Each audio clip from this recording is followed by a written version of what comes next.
ngaugadziriswe nehasha. Aiwa.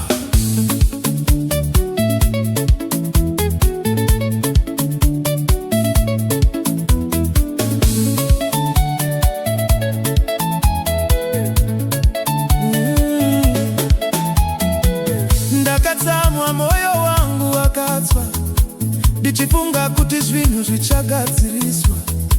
Ndakakwidza izwi, ndakarova pasi, asi zvinhu zvacho zvakatotanga kushata.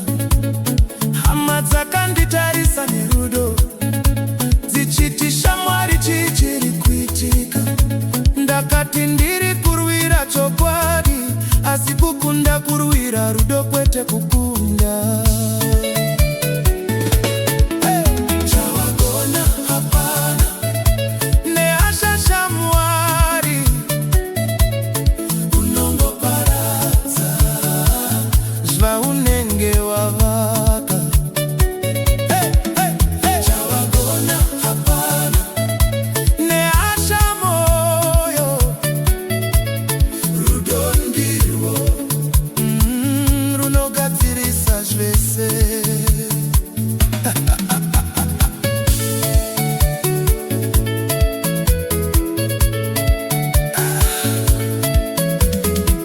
Ndakazoedza kutaura zvakanaka, ndichidzikisa izvi murudo mune zvakanaka.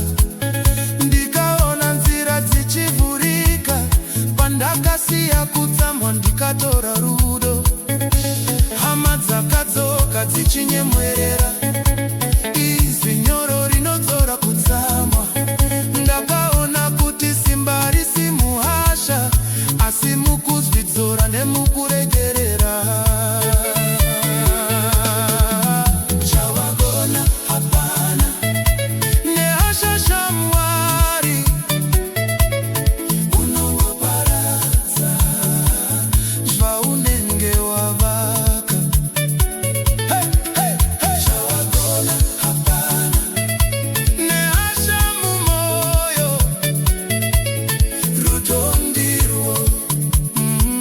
Runogadzirisa zvese.